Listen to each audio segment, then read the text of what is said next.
The Argentine model 1891 Mauser rifle. This rifle has its own little niche in the giant arms race that started in 1886 when the French developed a small bore smokeless powder cartridge repeating rifle.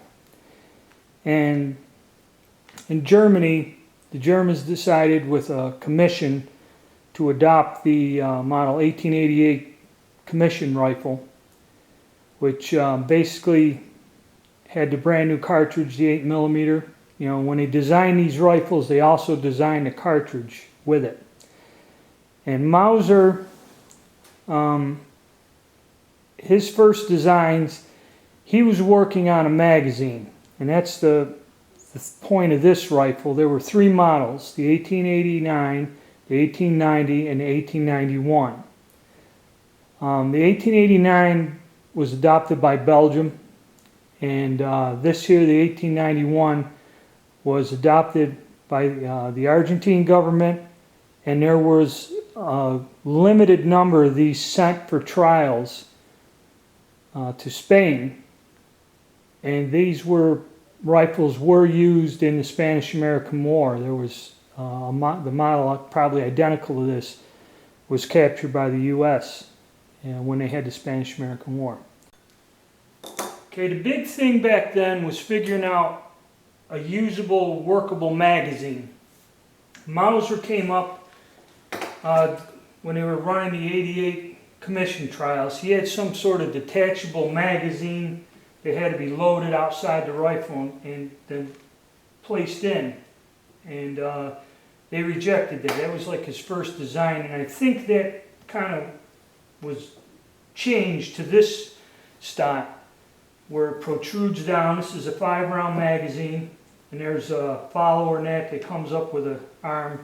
Kind of similar type arrangement of spring and a lever, floor plate type thing. And this magazine was used on the Belgian model and on this Argentine model. And that was Mauser's magazine. Some differences on the bolt on this model.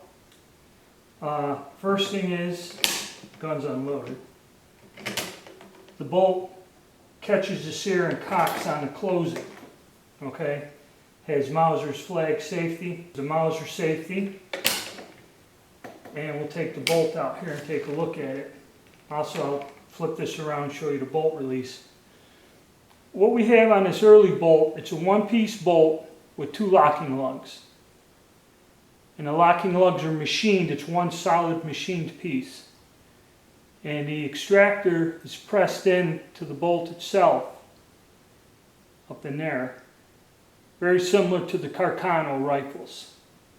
This was his first design, the 1889 to 91 design. The caliber was a 7.62 by 53 cartridge, a rimless cartridge, much like the 8mm, because rimless, what a rimless means is the rim, even though there's an extraction groove in here, this case, like a rimmed cartridge, would protrude out. And this makes it easier to have a straight line magazine with a rimless case. And this takes a bullet, where I slugged the bore on this gun, it's like 312, so a bullet that'll work in a Nagant rifle. It's kind of like the same bullet type of a Nagant type rifle. Same groove diameter. So that cartridge there was the Argentine round.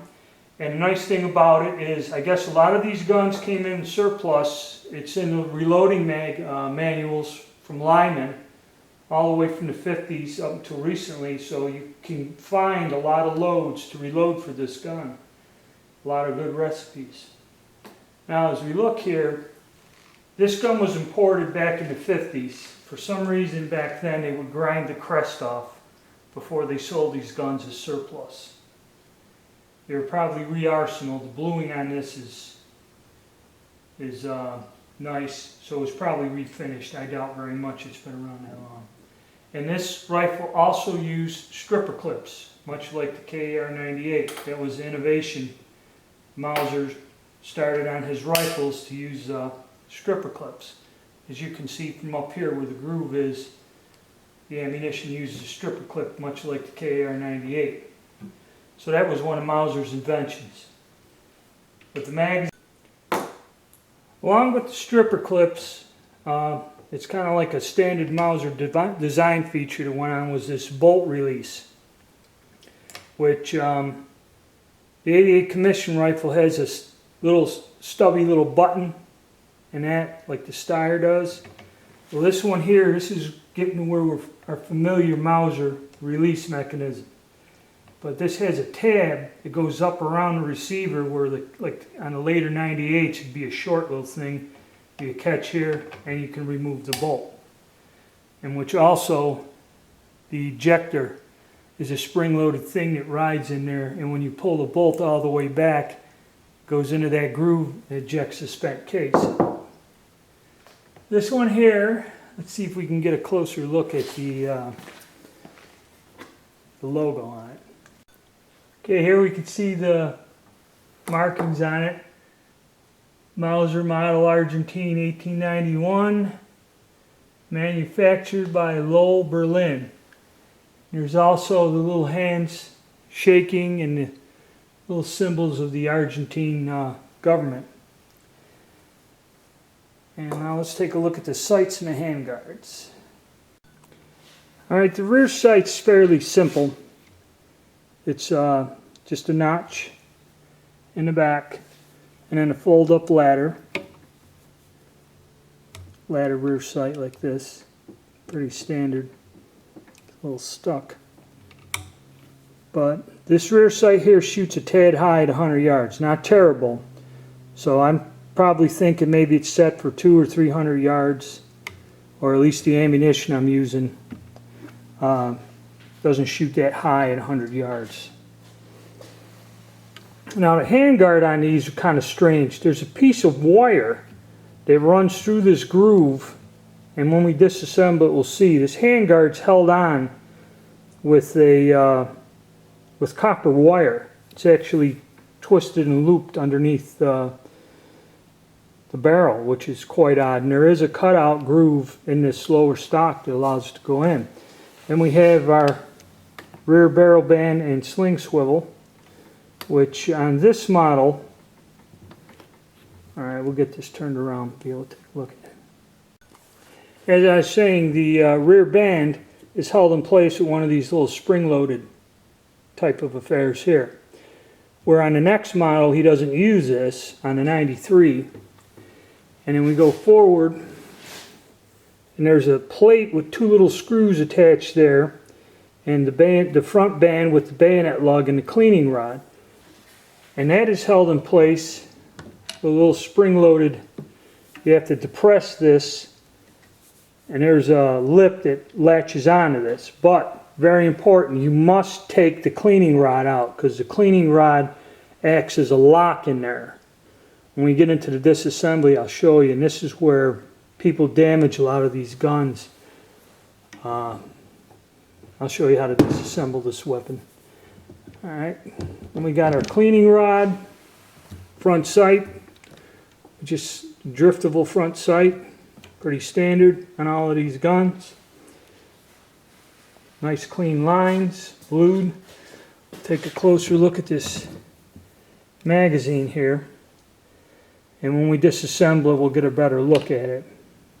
But that's the first Mauser magazine. And it comes down to a nice blued butt plate on there. Get this rotated around. So there we have it. There's pretty much an overview of this gun. And, you know, its basic innovations were, you know, it has a one-piece bolt, the magazine, the stripper clips, which was a Mauser, I guess, design, invention, which ended up becoming standard on all the guns, loading them via the stripper clip. So, pretty interesting gun in the history of small arms. And then we'll do some videos on disassembly and bolt disassembly and that. And then we're going to go out and shoot it.